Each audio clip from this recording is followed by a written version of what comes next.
6/4/2025 நீனாவில் தமிழ் சினிமாவில் அரசியல் பேசலாம், அரசியல் பேசக்கூடாது அப்படின்ற ஒரு தலைப்பில் தமிழ் சினிமாவினுடைய இயக்குநர்கள், நடிகர்கள், ஒளிப்பதிவாளர்கள் கலந்து கொண்ட ஒரு நிகழ்ச்சி நடந்தது. அதில் திரைப்பட இயக்குனர் கண்ணன் அவர்கள் தமிழ் சினிமாவில் இந்த ஸ்கூல் விடலை பசங்களுடைய காதலை காமிக்கிறதுல எனக்கு உடன்பாடு இல்லை அப்படின்னு சொன்னார். அதை அருள்தாசும் ஆமோதித்தார். அது குறித்தான ஒரு பார்வையை இந்த எபிசோடில் பார்க்க போகிறோம், பேச போகிறோம். ராக்கி சினிமாஸ் நேயர்கள் லைக் பண்ணாதவங்க லைக் பண்ணுங்கள். விரிவான பார்வைக்கு ஸ்டே டியூன்ட் வித் அஸ்.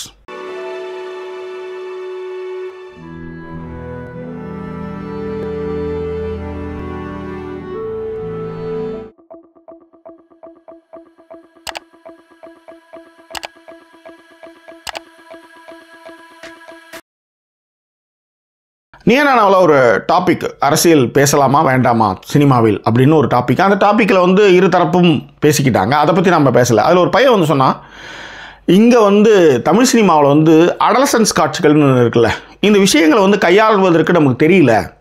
ஒரு ரேப்பே ரொம்ப டீட்டெயிலாக ஒரு மாதிரி போகிறாங்க.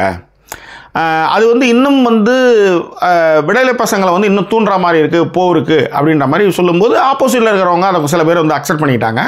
மிக முக்கியமாக திரைப்பட இயக்குனர் கண்ணன் என்ன சொன்னார்னா, விடலை பசங்களுடைய காதலை கண்டிப்பாக ஏற்றுக்க முடியாது, அதை காமிக்கிறப்ப நம்மளுக்கே ஒரு மாதிரி சங்கட்டங்களை கொடுக்குது அப்படின்னாரு. அதை அருள்தாஸ் அவர்கள் ஒரு பேரண்ட்டாக பார்க்கும்போது ரொம்ப கஷ்டத்தை கொடுக்குது அப்படின்னு சொன்னார். ரைட், நான் முன்னாடியே சொன்ன மாதிரி விடலை பசங்களுடைய காதலை காமிக்கும்போது உங்களுக்கு வலிக்குது, அது சரியாக கையாள தெரியல. ரைட், செக்ஸு மற்ற ரேப் விஷயங்களை எக்ஸ்ப்ளாய்ட் பண்ணும்போது, காட்சிகள் வைக்கும்போது சில வரைமுறைகள் இருக்கின்றது. அந்த வரைமுறைகள் நமக்கு தெரியல அப்படின்னு சொன்னால் அதில் ஏற்றுக்கலாம், அதில் மாற்றமே இல்லை. ஆனால் அது எடுப்பதே தப்பு, அந்த மாதிரி காட்சிகளை வைக்கக்கூடாதுன்னு சொல்வது ஏற்புடையதல்லன்றதுக்காக சொல்ல வரேன். இப்போ உதாரணத்துக்கு காதல் படத்தில் சந்தியா படிச்சுட்டு இருப்பாங்க. அவர் பைக் மெக்கானிக் பரத் காதலிப்பாங்க. அந்த கதை உங்களுக்கு நல்லாவே தெரியும். இப்போ இந்த கதையை நீங்கள் எப்படி எடுப்பீங்க? இது உண்மையாலுமே நடந்த சம்பவம். சமூகத்தில் இப்படி ஒரு சம்பவம் நடக்குது. இந்த சம்பவத்தை பதிவு பண்ணும் பொழுது அதை நீங்கள் எப்படி எதிர்க்க முடியும்னு கேட்குறேன். நான் எப்படி இதை காட்சியாகவே வைக்கக்கூடாதுன்னு சொல்கிறது எப்படின்னு எனக்கு தெரியல. எனக்கு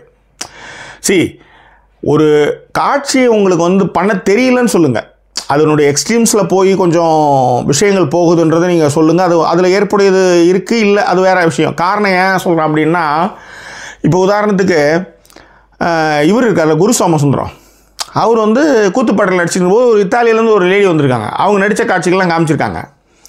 அப்போ ஒரு நிர்வாண காட்சி, நியூடு காட்சி அவங்க நடித்ததாக இவங்களுக்கு காமிக்கவே இல்லை. இவர் கேட்டிருக்காரு, ஏங்க காமிக்கலைன்னா, யூ காய்ஸ் ஆர் பர்வர்டுன்ட்டாங்க. அவங்களுடைய புரிதல் என்ன, உங்களை பற்றின புரிதல் உங்களுக்கு அப்படி தான் இருக்குது, நீங்கள் அப்படி தான் எக்ஸ்ப்ளாய்ட் பண்ணுறீங்க. இப்போ உதாரணத்துக்கு இந்த ஊரில் நான் பிரிட்டிஷ் பெண்மணிகள்கிட்டலாம் பேசும்பொழுது சொல்லும்பொழுது அவங்க சொல்கிறாங்க, கொஞ்சம் புது தான் பார்க்குறாங்க. ஏசியாவில் இருக்கிற பெரும்பான்மையான ஆண்கள் மார்பை உத்து பார்க்குறது நிறையவே இருக்குது. நம்மளுக்கே சில நேரத்தில் சங்கோஜமாக இருக்கும். அது ஏன்னு தெரியல. ஏன்னா இங்கே காமமும் காதலும் மறுக்கப்பட்ட ஒரு தேசத்தில் அப்படி தான் இருக்குதுன்னு வச்சுக்காங்க. அதனால தான் நான் நம்ம வீடியோவில் சொல்லும்போது, காதலோ காமமோ இயற்கையானது, அதை அணுகிற விதம்னு ஒன்று இருக்குது, பக்கி மாதிரி பார்க்காத, 5 செகண்ட் ரூல் வச்சுக்கோ, பார்த்துட்டு டக்குன்னு அங்கேருந்து கிளம்பிடு. இன்னொருத்தவங்களை வெறிச்சு பார்க்கும், உங்களே ஒரு பொண்ணு வெறிச்சு பார்க்குதுன்னு வச்சுக்கோங்க, உங்களுக்கு எப்படி இருக்கும்? நான் சொல்கிறது அழகான பொண்ணுன்னு வச்சுக்காங்க. இப்போ உங்கள் இதில் ஒரு மொக்க ஃபிகரே வச்சுக்காங்க, அப்படி வச்சுக்காங்க, பார்க்குதுன்னு வச்சுக்காங்க, நீங்கள் என்ன பண்ணுவீங்க? அப்போ அந்த பொண்ணு பாருங்கள், நீங்கள் மொக்க ஃபிகராக இருக்குமா? அது யோசிச்சு பாருங்கள். ஸோ அதனால் எந்த ஜெண்டராக இருந்தாலும், யாரையாக இருந்தாலும் உற்று நோக்குதல் அப்படி இருக்கும்போது அது கஷ்டத்தை கொடுக்கும், எரிச்சலை ஏற்படுத்தும். இங்கே ஏசியாவில் மார்பகங்கள் மீது ஒரு காதல் இருக்கிற மாதிரி மேற்குலகில் பின்பக்கத்து மீது காதல் இருக்கும். இவங்க நடை உடை பாவனைகள் எல்லாமே அதை முன்னிறுத்தி தான் அவங்களுக்கு அதிகமாகவே இருக்கும். இது எல்லாமே நாட்டுக்கு நாடு மாறுபடும்னாலும் நம்ம ஆட்களுடைய அந்த பார்க்குற விஷயம்னு ஒன்று இருக்குல்ல, அது ரொம்ப பட்டவர்த்தனமாக பச்சையாக தெரியுது. அதனால தான் அந்த இத்தாலி பெண்மணி உங்களை பர்வர்ட்னு சொல்லிட்டு போனான். கஜரோக்கா மாதிரியான சிற்பங்கள்லேருந்து காமசூத்ரா மாதிரி படைத்த ஒரு நாட்டில் நம்மை பற்றிய வெளிநாட்டவருடைய பார்வைகள் இவ்விதமாகத்தான் இருக்குது. ஸோ இப்போ அதை பற்றியே நீங்கள் பேசக்கூடாதுன்னு சொன்னீங்கன்னா, அழியாத கோலங்கள்னு ஒரு படம் வந்திருக்காது. பாலுமகேந்திர அழியாத கோலங்கள் அந்த 3 பசங்க என்ன பண்ணானுங்க, சாமியை கும்பிட்டுட்டு இருந்தானுங்க. வயதுக்கு வந்த நிலமையில் ஒரு டீச்சராக நம்மளை விட வயது முதிர்ந்த பெண்மணி மீது வரக்கூடிய ஒரு பருவ காதலை தான் அது சொன்னது. மெலினா என்ன சொல்லிச்சு, அந்த ஊர்லேயே அழகான பெண்ணாக வரா, அந்த பெண் மீது ஒரு 10 வயசு பையனுக்கு ஒரு காதல் வருது. அப்போ அந்த அடலசன்ஸுன்ற ஒரு பார்வையும் அதன் மீது ஏற்படக்கூடிய தாக்கமோ அந்த காமமோ அந்த பார்வையோ நீங்கள் பதிவே பண்ணக்கூடாதுன்னு சொன்னால் எந்த வகையில் நியாயம்? ஆக இதில் என்ன ஒரு போலித்தனமான ஒரு விஷயம் என்னென்னா, இளம் வயதில் நீங்கள் அந்த இடத்துல தான் கடந்து வந்திருப்பீங்க. அடலசன்ஸ் ஏஜில் நீங்கள் டீச்சரை சைட் அடிச்சிருப்பீங்க. உங்கள் தெருமுக்கில் இருக்கிற கோலம் நல்லா அழகாக போடுற அக்கா உங்களுக்கு பிடிச்சிருக்கும். ஏன்னா நம் மனிதர்கள் எல்லாத்தையும் வெளிப்படையாக பேசுகிறதில்ல. என்ன 100%ல் 10% தான் பேசுகிறோம், 90% நம்ம யாருமே பேசுகிறதில்ல. அப்படியான ஒரு போர்வையில் அந்த வயசில் இருக்கும்போது நம்ம எல்லாத்தையும் அனுபவிக்கிறோம், போகிறோம் வரோம், செக்ஸ் புக் படிச்சிருப்போம், 18+ படத்துக்கு மீசையே வளராமல் மூஞ்செல்லாம் மறைச்சிட்டு போய் படம் பார்த்துருப்போம். இன்றைக்கி அதனுடைய வீழ்ச்சி மருவி ஃபோனு அது இதுன்னு இன்டர்நெட்டுன்னு போயாச்சு. ஆனால் அந்த காலகட்டத்தில் வர்றது இயற்கையானது தானே. அது அம்மா மாதிரியே ஆன ஆண்டிகள் இருந்தாங்கன்னா அவங்களுக்கு ரொம்ப பிடிக்கும். அவங்க குட் மார்னிங்னு சொன்னால் நம்மளுக்கு புல்லரிக்கும்.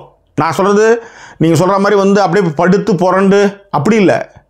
ஒரு பார்வை, ஒரு கேரே ஒரு கிளுகிழுப்பு உண்டாக்கும்.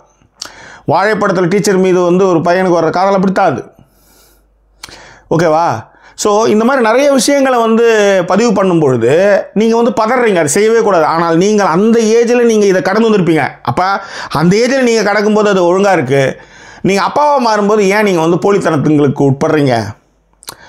வயது வரும், நான் பொதுவாக பேசுகிறது அப்படி தான். வயதுக்கு வரும்போது, முதிர்வுக்கு வரும்போது நீங்கள் சங்கியாக மாறிடக்கூடாது, பூமர்த்தனமாக யோசிக்கக்கூடாது. அது அந்தந்த காலகட்டத்தினுடைய காதல், நேசம், தவறுகள் இதெல்லாம் கடந்து அங்கே வந்தாகணும். இப்போ நெட்ஃப்ளிக்ஸில் பள்ளிப்பருவ காதலே காமிக்கக்கூடாதுன்றீங்க. பள்ளிப்பருவ காதல் மட்டுமல்ல, அதுவும் ஒரு 13 வயசு பையன் ஒரு பொண்ணை சாவடிக்கிறான். இதான் யதார்த்தம், இதான் கலை நில வரம். அடலசன்ஸ்ன்ற நெட்ஃப்ளிக்ஸ் சீரிஸ் இன்றைக்கி உலகளாவிய அளவில் மிகப்பெரிய பார்வையாளர்களை பெற்றுக் கொடுத்துருக்கு. அந்த 13 வயசு பையனுக்கு என்னன்னா அவனுக்கு கொண்டாடணும். அவனை மார்பு சிறிதாக இருக்கக்கூடிய ஒரு பெண் என்னை உதாசீனப்படுத்துகிறா. அவகிட்டே அந்த பிரச்சனை இருக்குது.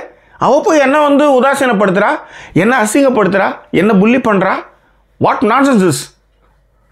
அந்த கோவம் அந்த பொண்ணை கொலை பண்ணுற போரிக்கு வந்திருக்கு. அதே மாதிரி அந்த பொண்ணு இவங்க எல்லாருமே புள்ளி பண்ணியிருக்கு. இதில் என்னென்னா ஸ்னாப் சாட்டில் நியூடாக டாப்லெஸ்ஸாக அவுத்து அனுப்புறதுலேருந்து அவங்களுக்குள்ள அடலசன்ஸில் அவங்களுக்குள்ள பருவ வயதில் அவங்களுக்கு ஏற்படுற கிளுகிழுப்பிலிருந்து விஷயங்களை, ஆனால் இதில் எதுவுமே காட்சிகளாக உங்களுக்கு காண்பிக்கவில்லை. இந்த விஷயங்கள் எல்லாமே பேசுது, இந்த விஷயங்கள் எல்லாமே உரையாடல்களாகவே போகுது. அப்படி எடுக்கணும்னு சொல்லுங்கள், நியாயம்.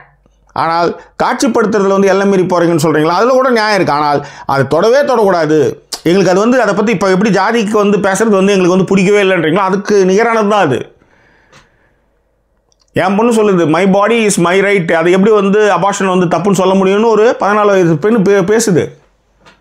காரணம் புத்தகங்கள் தான் அந்த விஷயத்தை யோசிக்க வைக்குது. அப்போ நான் கேட்குறேன், இந்த ரூல் கரெக்டு தானே? இந்த அபார்ஷன்ற ரூல் சின்ன பசங்க அடலசன்ஸ் ஏஜில் எதுவுமே தெரியாமல் திடீர்னு கர்ப்பமாயிட்டான்னு வச்சுக்காங்க. அதை அது பண்ணக்கூடாதுன்றது ஒரு பயத்தை ஏற்படுத்தும் இல்லை அப்படின்னு நம்ம கேட்கும்போது என் பொண்ணு சொல்கிறா, சின்ன பசங்க கூட தான் யாருமே விட்டு வைக்க மாட்டானுங்க, அவங்களுக்குலாம் எதுவுமே தெரியாது. அப்பேற்பட்ட பசங்களே பண்ணும்போது அந்த குழந்தைக்கு எதுவுமே தெரியாமல் திடீர்னு குழந்தை கரு தங்கிடுச்சுன்னா அந்த குழந்தை என்ன பண்ணுன்னு கேட்குறா. என் பார்வை இப்படி இருக்குது, அவள் பார்வை அப்படி இருக்குது. This is it. இதைத்தான் பேசணும். இந்த டேபுமான விஷயங்களை பேசக்கூடிய விஷயங்கள் தான் இதெல்லாம். நம்ம பேசுகிறதுக்காக தான் அடலசன்ஸ் மாதிரியான படங்களும் பருவ வயது காதலும் பருவ வயது விஷயங்களையும் பேசுகிறத வெளிப்படையாக பேசும்போது தான் அங்கேருந்து நிறைய விஷயங்களுக்கு தெரியும். இது விவாதிக்கப்படாமலே போனால் என்ன ஆகிறது சொல்லுங்கள்? ஸோ இங்கிலாந்து பிரதமர் ஸ்டாமர் என்ன சொல்கிறாருன்னா, ஆண்கள் பக்கத்தை மட்டுமே பேசுகிற விஷயமா ஆண் குழந்தையை மட்டுமே வச்சுட்டு அந்த அடலசன்ஸ் சீரிஸ் பார்க்கல. அவர் தன்னுடைய ஆண் குழந்தையும் பெண் குழந்தையும் வச்சுட்டு அந்த அடலசன்ஸ் சீரிஸ் பார்க்குறாரு. ஏன்னா பார்க்கும்போது தனக்கு கில்ட் ஏற்பட்டதாக சொல்கிறாரு. ஒரு பையன் எப்படி வளர்ந்துருக்கான், ஒரு பொண்ணை அவன் எப்படி ட்ரீட் பண்ணுறான், ஒரு பொண்ணு எப்படி இவ்வளோ தவறுகள்லாம் பண்ணியிருக்கான்ற விஷயங்களை நிறைய பேசுது. இதை பள்ளியில் இருக்கக்கூடிய எல்லா குழந்தைங்களுமே பார்க்கணும், இதை நிறைய பேசணும், இதை பற்றி விவாதங்கள் அதிகமாக வரணும்னு ஸ்டாமர் சொல்கிறாரு. ஆனால் நம்ம ஊரில் இன்னமும் ராமர் பாலத்தை பார்த்தேன், அதுலேருந்து இறங்கினேன், இந்த மாதிரி புருடா கதைகளை விட்டுட்டுருக்கிற காமெடிகள் தான் இங்கே நடந்துகிட்டு இருக்குன்னு வச்சுக்கோங்களேன். ஸோ அதனால் அந்த பருவக்காதல் அப்படின்னும் போது நீங்கள் உடனே வந்து என்ன சொல்கிறது, டயலமாவும் மாறாதீங்க. உங்களை விட இன்றைய குழந்தைகளுக்கு எல்லா விஷயங்களும் தெரிகிறது, அதற்கான எல்லா காரண காரியங்களும் அவங்களுக்கான இலகுவாக கிடைக்கிற விஷயங்களை இவைகளெல்லாம் பேசினாதான் அந்த குழந்தை வந்து அப்புறம் ஏன் குட் டச் பேட் டச்லாம் வந்து 10 வயசுலேயே 7 வயசுலேயே சொல்லித்தரோம். அதை கூட அப்படி இப்படி யோசிக்கும் போது அதையும் பேசாமல் போயிடுற மாதிரி தானே போகும். அப்போ இதெல்லாம் சொல்லும்போது தானே அங்கே யாரெல்லாம் என்னெல்லாம் பண்ணான்றத குழந்தை வந்து நம்மக்கிட்ட சொல்லும். பள்ளி பருவ காதல் என்பது இயல்பானது, அதை நீங்கள் புரிஞ்சுக்கிறீங்களா? அது சிறந்தது அப்படின்னு சொன்னால் அது நான் தப்புன்னு சொல்லுவேன். ஆனால் அது நிகழாது, அப்படி ஒரு விஷயமே நடக்கலை அப்படின்னு சொன்னால் அதை நீங்கள் மறுக்கிறீங்க, இல்லை அதை பற்றி பேசவே தயங்குறீங்கன்னு அர்த்தமாக அவசரம். அது ஒரு நல்ல விவாதத்திற்கு. இப்போ 96 படம் என்னங்க, அவன் என்ன போய் புல்வெளியில் போய் ஒதுங்கினாங்க, பேசவே இல்லை அவன். இந்த மாதிரியான நிறைய காதல்கள் இருக்குது, நிறைய விஷயங்கள் இருக்குது. ஏன் அப்படியே போனாலும் அது என்னன்றது உங்களுக்கு எல்லாம் தெரியுமான்னு கேட்குறேன். அவங்க எல்லாம் போனாங்கன்னு எல்லாமே தெரியுமான்னு கேட்குறேன். எல்லோருக்குமே இந்த காதல் உண்டு. இதை க்ளோரிஃபை பண்ணும்பொழுது வந்து நீங்கள் நிச்சயமாக அதை எதிர்க்கலாம், ஆனால் அந்த காதலே பேசக்கூடாது. அப்போ அப்படி இல்லைன்னா 96 ஒரு படம் வந்திருக்காது, அழியாத குளங்கள் வந்திருக்காது, காதல் வந்திருக்காது. ஸோ ஒரு படைப்பில் எல்லைகள் நிர்ணயிக்கலாம். எல்லைகள்னா இவ்வளோ காமிக்கலாம். இப்போ அடலசன்ஸ் அதுதான் உதாரணமாக சொன்னேன். அடலசன்ஸ் எந்த இடத்துலையுமே ஒரு நியூடிட்டி ஃபோட்டோ கூட வராது. ஆனால் ஒரு 13 வயசு பையன் என்னெல்லாம் பேசுவான்றதை அது பேசிச்சு. அவன் என்ன, அவங்களுடைய உலகம் என்னன்றது உனக்கு எப்படி தெரியும்? இன்னைக்கு ஏன் வந்து பிரிட்டிஷ் பிரதமர் வந்து அதை வந்து எடுத்து ஸ்கூல் ஃபுல்லாக காமிக்கணும், ஒரு விவாதத்தை உருவாக்கணும் ஏன் சொல்கிறான்? 2 பக்கமும் தவறுகள் இருக்கிறதுன்றது தான் அங்கே சொல்ல வர விஷயம். ஸோ இதுதான் பேசக்கூடிய விஷயம். ஸோ அதனால் அவங்களுடைய கருத்துக்கள் அதை சொன்னாலும் நாம் அந்த கருத்துக்களிலிருந்து முற்றிலும் வேறு வகையான தளத்திலிருந்து அதை யோசிக்கணும், நிறைய விவாதங்களை உள்ளாக்கணும். அது இயல்பானது. பருவக்காதல் என்பதும் பள்ளி பருவ காதல் என்பதும் இயல்பானது என்பதை நாம் புரிந்து கொள்ள வேண்டும் என்பது தான் இங்கே நம்ம சொல்லக்கூடிய விஷயம். அப்போ தான் நம்ம பிள்ளைக்கு வந்து இது தப்பு, படிப்பு ரொம்ப முக்கியம், எதுவாக இருந்தாலும் படிப்பு முடிச்சதும் பார்த்துக்கலாம் அப்படின்றது நீங்கள் சொல்ல முடியும். நீங்கள் மறுக்கப்படும் பொழுது அது என்ன ஆகுன்னா, ஸ்கூல் பாத்ரூமில் குழந்தை பெற்றுக்குச்சு இல்லையா, குழந்தை பெற்று பள்ளி வாட் இஸ் தட், டாய்லெட்லேயே குழந்தை பெற்றுக்கொண்ட 11 வயசு பொண்ணு, இதெல்லாம் அதனுடைய நீட்சி தான். இதையெல்லாம் விவாதமாக்க வேண்டும் என்பது தான் நம்முடைய கருத்து. எல்லாம் எப்படி வந்து நாப்கின் பேசுகிறதே வந்து தப்பு, தீட்டு அப்படிலாம் வந்து நம்ம பேசிகிட்டு இருக்கிறதுக்கும் பள்ளி பருவ காதலையும் பேசக்கூடாது சொல்கிறதுக்கான ஒரே நேர்கோட்டில் தான் இது எல்லாத்தையும் பார்க்குறேன். இது எல்லாமே பேசப்பட வேண்டும் என்பதும் விவாதிக்கப்பட வேண்டும் என்பதும் நம்மளுடைய கருத்து.